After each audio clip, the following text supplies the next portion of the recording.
Hello, everyone, and welcome to Economics and You. I am your host, Mr. Samuelson.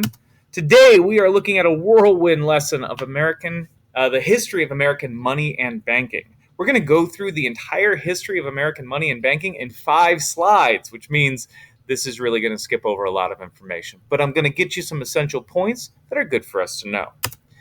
Number one, colonial economy. All right, so we're going back here kind of before there was an America to talk about the fact that we kind of had this screwy, messed up economy back then.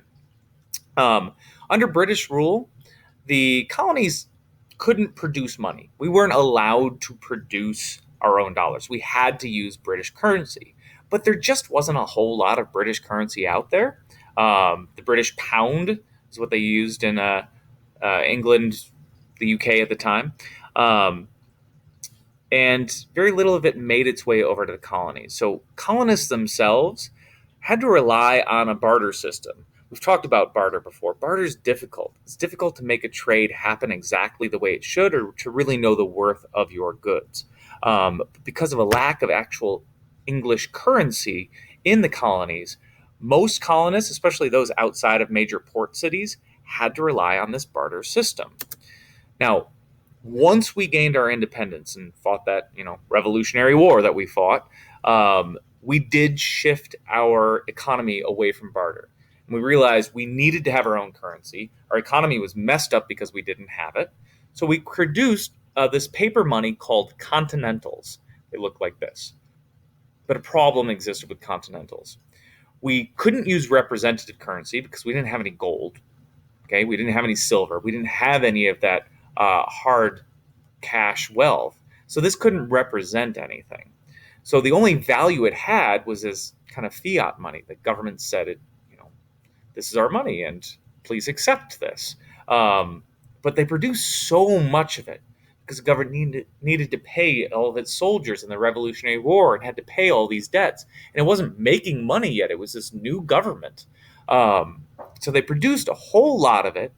And nobody really had faith in the U.S. government to back it up. Inflation just went wild, and the paper itself became more valuable than the currency that was printed on it. I mean, these things were really pretty worthless during colonial times. They were a joke.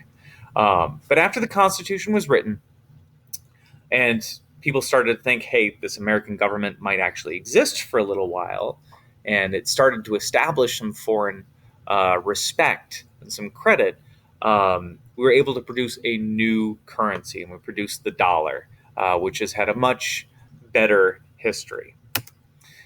Now, once we have an established currency and our economy is, working, there's an opportunity for people to save money. And so those who want to save money want to make sure that money is safe. And businessmen see this as an opportunity to establish a bank. Now, banks are businesses, and the job of any business is to earn a profit. So that's what banks exist to do. They exist to earn a profit, and they earn this profit by lending money to people and charging interest. So saying, hey, you need $10,000, here's $10,000, but it's going to be with 6% annual interest. So every year, you're going to owe 6% more than what you borrowed. This is how a bank makes money. How they get money to loan out to other people is by convincing you to deposit money with them. Hey, come and keep your money with us. We'll keep your money safe. You can have access to it whenever you want, and you don't have to worry about it burning up if your house burns up or somebody comes into your house and steals your life savings. Nope, we're going to keep it safe in our bank for you. But another way that they attract depositors is by offering services. Some of these services include checking accounts, right? The idea that you can write a check. This is a bank service, something that the bank does for you because you deposited your money there. They want you to deposit your money so that they can lend it to other people and charge interest. So this isn't just something nice that they do for you. They do this so that they can have your money. We also have automatic bill payment, money transfers, and a number of other services that your bank provides at low or no cost because they want you to give them your money so that they can lend it and they can charge interest because this is how banks run their business. Now, this has worked very well in the United States, and it started to work even better once we had electronic banking. Because electronic banking allowed our banks to provide even more services. See, these electronic fund transfers, or EFTs, began in the late 1970s as computers were becoming more and more reliable. Now, this allowed people to withdraw money from a bank that wasn't their own bank. See, prior to the 1970s, if you wanted to take out a large amount of money, you had to go to your bank. And in most cases, this was your one branch of your neighborhood or city bank. In some cases, you might be able to travel out of town, and so long as the bank was still under the same management, you could get access to some of your funds if you could prove that you had them. But even this was difficult. But once we had computers and we had EFTs, it became very easy to not only go to a different branch of your bank in a different town, but to go to any bank. You could be a member of Bank of America and put all of your money with Bank of America. But then you see a Chase ATM and you can access your Bank of America money through a Chase ATM. It's easy. And usually there's a small fee attached to it if you're going to use another bank, but you have access to your accounts anywhere in the United States, certainly, and in most nations around the world. You now can go to an ATM and have access to your money. So this is a great system for ease of access to your wealth. Now, it does, however, have its own problems. Electronic fund transfers, EFTs, make banking a lot easier, but with all of your information out there, it makes it easier for people to access your funds illegally. They can do this through identity theft. That is just pretending to be you.